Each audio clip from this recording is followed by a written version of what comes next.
Welcome to Empathy Stories, where we explore profound lessons about humanity, resilience, and the power of standing up for what's right.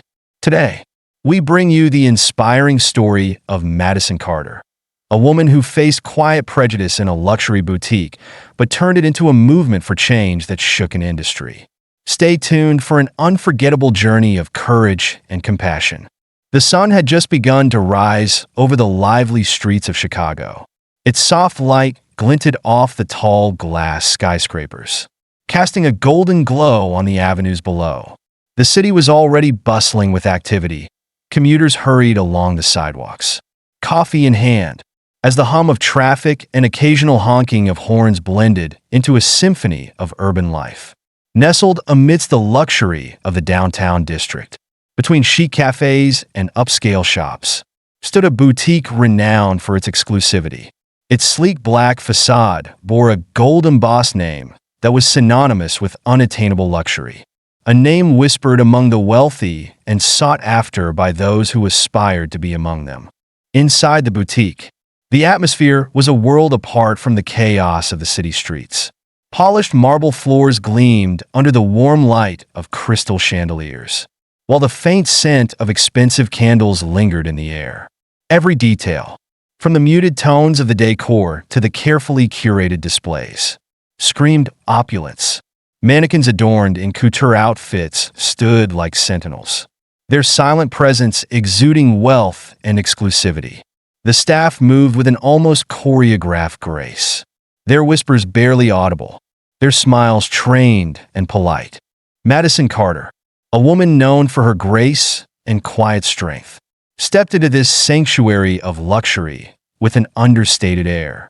She was a figure many admired from afar, her contributions to philanthropy, her eloquence in public forums, and her poise in the face of adversity were well documented. Yet, today, she walked into the boutique not as a public figure, but as an ordinary woman looking for something special. Her attire was simple yet elegant, a gray cardigan over a white blouse, jeans, and a pair of comfortable sneakers. Her hair was pulled back in a loose bun, and she carried a practical leather tote over her shoulder. Madison wasn't here to flaunt wealth or make a statement. She was here for a gift, something meaningful and unique. But in a place like this, appearances mattered more than they should, and Madison's entrance immediately disrupted the meticulously curated image the boutique sought to maintain. Two sales associates stood behind a gleaming glass counter, their conversation interrupted by the soft chime of the door.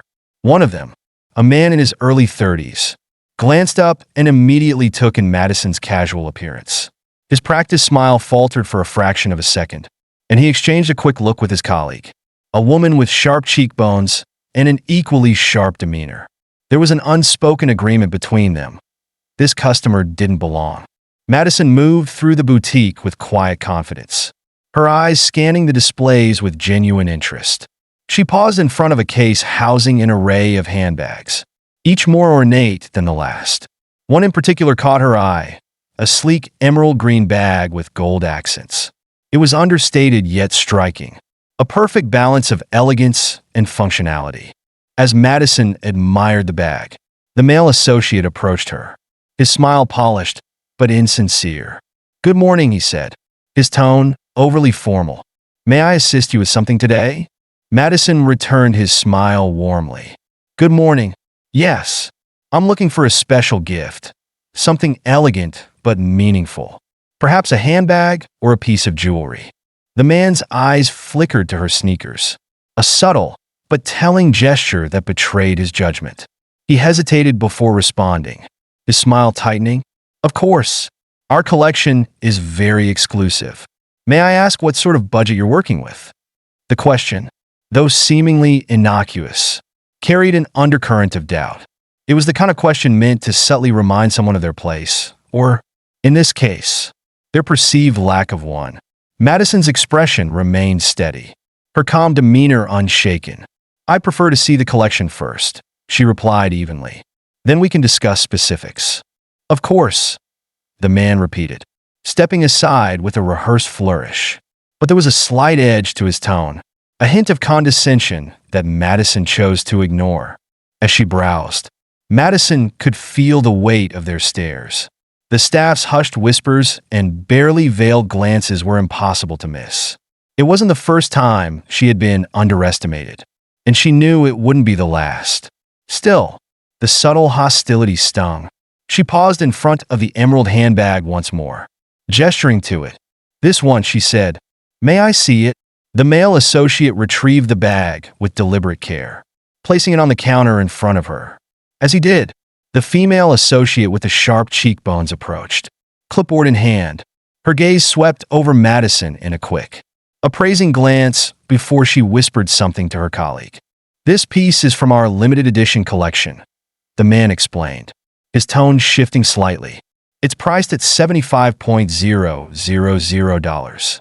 The number hung in the air like a challenge. But Madison's expression didn't waver. "It's beautiful," she said calmly. "What else can you tell me about it?" The man hesitated, clearly unprepared for her composure. Before he could respond, the woman with the clipboard interjected, her smile as sharp as her features. "It's a favorite among our long-standing clients," she said. "We usually reserve it for appointments. Were you referred to us by someone?" Madison turned to her, meeting her gaze with quiet strength. "No," she replied simply. "I walked in." The woman's smile faltered, but she quickly recovered. "I see. Well, just keep in mind that our inventory moves quickly, and most of our clients prefer to finalize purchases immediately." There was again the assumption, the unspoken dismissal cloaked in civility. Madison felt a familiar heat rising in her chest, a mix of frustration and determination. She had come here with a simple purpose, yet she was being tested, her worthiness evaluated by people who knew nothing about her. Taking a deep breath, Madison reminded herself of the lessons she had learned long ago: grace under pressure, dignity in the face of disrespect. But this encounter was far from over, and the unease brewing in the room hinted at the storm yet to come. As Madison continued to examine the bag, the male associate cleared his throat. "May I ask if you'd like to proceed with a purchase today?" he asked, his tone laced with forced politeness. Madison studied him for a moment, her calm gaze unyielding. Before she could respond, the female associate with the clipboard stepped forward once more. "Just so you're aware," she said, her voice dripping with false concern, "items from this collection are reserved for clients with established purchase histories. It's how we maintain the exclusivity of our brand." Madison's patience, already stretched thin, began to fray. She looked at the woman evenly. "What exactly does an established purchase history entail?" she asked, her tone measured. The woman hesitated, clearly caught off guard by the question. "It's just a way of ensuring that our clients align with the brand's values and standards," she replied, her voice strained. Madison's calm facade remained intact, but inside, her frustration was mounting. She thought of the countless people who had shared similar stories with her, stories of being judged, dismissed, or excluded because of how they looked or where they came from. This moment was no different. "I'd like to see the bag again," she said firmly, "if it's not too much trouble." The male associate exchanged a quick, uncomfortable glance with his colleague before carefully placing the bag on the counter once more. Madison studied it closely, her fingers tracing the fine stitching. She wasn't thinking about the price or practicality anymore. What mattered now was standing her ground. "I'll take it," she said, her voice calm but resolute. The words silenced the faint murmurs around her. The male associate blinked, clearly caught off guard. His colleague's polite mask slipped for a brief moment before she quickly recovered. "Of course," the man said, forcing a smile. "Let me prepare the paperwork." As he walked away, Madison could hear the whispers growing louder. "Is she serious?" one voice said. "She doesn't look like she can afford it," another replied. Madison clenched her jaw, her patience worn thin. When the male associate returned, he held a clipboard with a form. "If you could provide some information," he said sweetly. "We'll also need a credit check before finalizing the purchase." The insult, thinly veiled as policy, was too much. Madison met his gaze, her voice cold. "I don't think that will be necessary." Before he could respond, the female associate stepped forward, her tone dripping with false concern. "We just want to ensure a smooth transaction," she said. Madison's composure cracked, but only slightly. Her voice was calm, but steely. "What I understand," she said, "is that you've made an assumption about me based on nothing more than how I look. That's not policy, that's prejudice." For a moment, the room was silent, the tension suffocating. Then Madison straightened her shoulders, her gaze unwavering. "I think I've seen enough," she said. Without another word, she turned and walked toward the exit, her steps deliberate. As the door closed behind her, the cool air of the city rushed over her, washing away some of the tension, but leaving behind a bitter sting. This wasn't over, not by a long shot. The next morning, Chicago woke to an overcast sky, the city blanketed in a soft, muted gray that reflected the somber determination in Madison Carter's heart. After a restless night, replaying the events at the boutique, she had made a decision. She would not let this moment of quiet prejudice pass in silence. It wasn't just about her, not anymore. It was about every person who had been made to feel small, unwelcome, or unworthy because of how they looked or who others presumed them to be. Madison had the platform, the voice, and the strength to confront what had happened, and she was ready. Her morning was deliberate, every action carefully chosen. She dressed in an elegant but understated outfit, a navy sheath dress paired with a simple pearl necklace. There was no need for ostentation. Her presence would speak for itself. As she glanced at herself in the mirror, she saw not just a woman wronged, but someone resolute, a voice for those who had none. She tightened her grip on her leather tote, her reflection reminding her of the years spent learning to hold her head high in the face of judgment. By mid-morning, a small convoy had gathered outside her home, journalists, a discreet camera crew, and a trusted group of activists. They understood the stakes, the importance of what Madison was about to do. Together, they headed back to the boutique, their purpose clear. The boutique's glossy black exterior loomed ahead as the cars pulled up to the curb. Madison stepped out with measured grace, her steps purposeful. The journalists whispered amongst themselves, preparing their questions and adjusting their equipment. Passers-by began to gather, some pausing to observe the unexpected commotion. A few pulled out their phones, their expressions a mix of curiosity and recognition. Madison felt the weight of their eyes on her, but remained focused. This was no longer just about her personal experience. It was about standing up for something far greater. The familiar chime of the boutique's door echoed as Madison stepped inside, flanked by the journalists and their cameras. The opulence of the marble floors, the dazzling displays, and the scent of wealth in the air all seemed muted compared to the tension that now filled the space. The sales associates froze in their places, their eyes widening in shock as they recognized her. They exchanged nervous glances, clearly unsure of how to proceed. This was no quiet customer. They were now faced with a public figure, one whose voice carried weight far beyond the boutique's gilded walls. The woman with the sharp cheekbones and clipboard, who had dismissed Madison with veiled condescension the previous day, stepped forward. Her practiced professionalism was shaky now, her smile strained. "Good morning, ma'am," she said, her voice tight. "How can we assist you today?" Madison met her gaze evenly, her voice calm but unyielding. "I'm here to address what happened yesterday," she said, her words cutting through the room like a blade.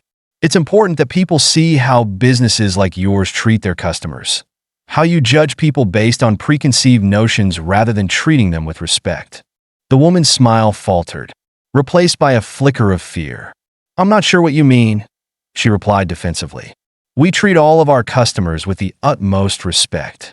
Madison raised an eyebrow, her expression unrelenting. "Do you?" she asked pointedly. "Because yesterday, I was ignored, judged, and ultimately asked to leave, not because of my behavior, but because of how I looked. That's not respect, that's prejudice." The room grew smaller under the weight of her words, the silence thick with tension. Several of the other sales associates stood frozen behind their counters, their expressions ranging from discomfort to outright alarm. The male associate who had spoken to Madison the day before hesitated before stepping forward. His face was pale, his movements tentative. "There must have been a misunderstanding," he stammered. "We were just trying to uphold your brand standards." Madison interrupted, her voice sharp. "Let's be clear. Those standards are rooted in discrimination. You judged me because I didn't fit your idea of what a worthy client looks like. And I'm here today to make sure everyone knows that." The cameras clicked and whirred, capturing every moment. The woman with the clipboard took a step back, her discomfort palpable. She glanced nervously at the journalists, her polished demeanor cracking. "Ma'am," she began, her voice trembling slightly, "we reserve the right to refuse service to anyone." Madison's lips curled into a tight smile, one filled with quiet defiance. "You didn't refuse me service because of my behavior. You refused me service because of your own assumptions. Let's not pretend this is about policy. This is about prejudice. Plain and simple." The crowd outside the boutique had grown, their murmurs audible through the boutique's glass walls. Madison turned slightly, addressing the cameras directly. "This isn't just about me," she said, her voice steady and measured. "What happened to me yesterday is a reflection of a larger problem, a systemic issue that affects people all across this country. It's about the quiet, pervasive prejudice that tells people they're not good enough, based on nothing more than how they look." Her words hung heavily in the air, resonating not just with those in the room, but with the growing audience outside. The sales associates shifted uncomfortably, their polished smiles replaced by anxious glances at one another. The male associate looked down, his shoulders slumping in defeat. The woman with the clipboard opened her mouth as if to speak, but quickly closed it, her flushed face betraying her unease. Madison continued, her gaze unwavering. "Places like this present themselves as symbols of luxury and exclusivity. But that exclusivity is often a shield for discrimination. Yesterday, I was told, indirectly, but clearly, that I didn't belong here. And I know I'm not alone in that experience." She paused, letting the weight of her words sink in. "I'm not here for an apology," she said firmly. "An apology won't change what happened yesterday. And it won't change what happens in places like this every day. What I want is accountability. I want people to understand that this kind of behavior is unacceptable." The journalists scribbled furiously in their notebooks, their cameras capturing every word. Outside, the murmurs had turned into a ripple of applause, the sound growing louder with every moment. Madison turned her attention to the staff, her voice softening but losing none of its resolve. "It's not too late to change," she said. "It's not too late to rethink the way you treat people. Because if businesses like this want to thrive, they need to do better. People are watching, and they won't stand for discrimination. Not anymore." With that, Madison turned and began walking toward the door, her steps deliberate and purposeful. The cameras followed her, capturing her every movement as she exited the boutique. The crowd outside erupted into cheers and applause, their voices echoing down the street. Madison paused for a moment, turning to face them. Her expression was calm but resolute, her voice carrying over the noise. "Change starts with all of us," she said. "Speak up, stand up, never accept being treated as less than anyone else. Together, we can make a difference."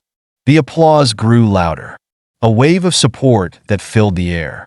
Madison smiled a small, genuine smile that reflected both hope and determination. She nodded to the crowd, then climbed into her car, the sound of their cheers following her as she drove away. Inside the car, Madison allowed herself a moment of reflection. She knew this was just the beginning. The confrontation had been necessary, but it was only a step towards something larger, a broader conversation about how society judged and excluded. There would be more work to do, more voices to uplift, and more barriers to break. But today, Madison had stood her ground, and in doing so, she had opened the door for others to do the same. The day after Madison Carter's powerful stand at the boutique, the impact of her actions began to ripple across the city and far beyond. By morning, footage of the confrontation had gone viral. Clips of her firm, resolute words, calling out the quiet prejudice she had experienced, were shared across social media platforms, accompanied by hashtags like hashtag respect matters, hashtag equality in retail, and hashtag Madison speaks truth. The story captured the public's attention, sparking outrage among some, admiration among many, and empathy from those who had faced similar discrimination. Messages began pouring into Madison's inbox. Some were supportive, thanking her for speaking up. Others criticized her, accusing her of making too much of the situation. But what stood out the most were the heartfelt stories from ordinary people, stories of being dismissed, judged, or excluded in places where they should have felt welcome. One young man wrote, "Thank you for standing up. I work in a luxury car dealership, and I see people like me being overlooked every day. You gave me hope." Another message from a woman read, "I've walked into stores like that and felt invisible so many times. Watching you speak up made me feel seen. Maybe now things will change." Madison read each message with a mix of sadness and determination. The pain in their words echoed her own experience. Yet it also reminded her of the strength and courage people carried within them. It wasn't just her story anymore. It was a collective voice, a movement waiting to be unleashed. Meanwhile, the boutique found itself in a storm of backlash. Once synonymous with exclusivity and prestige, it was now being called out as a symbol of discrimination and elitism. Articles dissecting the incident appeared in major publications, and op-eds questioned the role of systemic prejudice in luxury retail.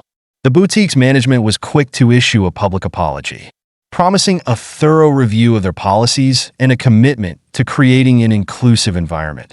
The statement, while carefully worded, was met with skepticism. Comments flooded their social media pages, accusing them of damage control rather than genuine reform.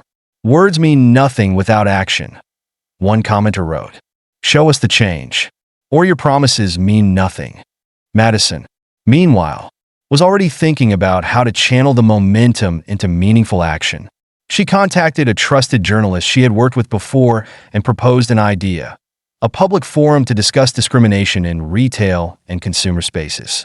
The journalist agreed enthusiastically, recognizing the potential for such a discussion to bring about real change. Within days, plans for a virtual town hall were underway. The forum would be open to the public, providing a platform for people to share their stories and confront the pervasive prejudices that lingered in high-end spaces. Madison would be the featured speaker, but the real focus would be on the voices of everyday people, those who had faced quiet, insidious discrimination without the means to challenge it. The evening of the town hall arrived quickly. The virtual room was packed, with participants from across the country logging in to listen, share, and learn. Madison, seated in her home office, felt a nervous energy coursing through her. This wasn't about her. It was about creating a space for others to be heard. As the event began, the journalist opened with a recap of the boutique incident and introduced Madison. When she spoke, her voice was calm but filled with conviction. "This isn't just about a single experience," she began. "It's about a larger pattern of behavior that tells people they don't belong. It's about the silent ways prejudice still operates, even in places that claim to be welcoming." She shared her story again, this time weaving in some of the messages she had received. Her words were raw and heartfelt, carrying the weight of both her pain and her hope. "I spoke up because I could," she said, her voice steady. "But so many others can't. Tonight, this is their platform." As the discussion opened to the public, one story after another poured in. A middle-aged woman from Atlanta described being ignored in a jewelry store while staff doted on a white customer who had entered after her. A young man from Chicago recounted how security followed him around a clothing store, making him feel like a criminal simply because of his skin color. The stories were deeply personal, yet they resonated with universal truths about exclusion, judgment, and the quiet indignities people endured daily. Madison listened intently, her heart breaking with each account, but also swelling with admiration for the bravery it took to speak up. She responded to each story with compassion, acknowledging their pain and thanking them for their courage. "Your voices matter," she said. Every time we share these experiences, we make it harder for prejudice to hide. The town hall lasted for hours, and by the end, the collective energy was palpable. It was more than an event, it was a reckoning, a call to action that demanded accountability from businesses and society alike. Madison closed the session with a powerful reminder. Change doesn't come from silence. It comes from speaking up, from demanding better. And together, we have the power to create a world where everyone is treated with dignity and respect. In the days that followed, the conversation continued to grow. News outlets highlighted the forum, shining a spotlight on the need for systemic change in how businesses operated. The boutique, still under intense scrutiny, announced a series of initiatives, including unconscious bias training for staff and partnerships with diversity consultants. While these steps were viewed as reactive measures to salvage their image, the ripple effect was undeniable. Other luxury brands began to take notice. Statements about inclusivity and customer respect emerged from high-profile retailers, signaling a shift in the industry's consciousness. Some businesses even began implementing internal reviews of their practices, recognizing the need to reflect on their own biases.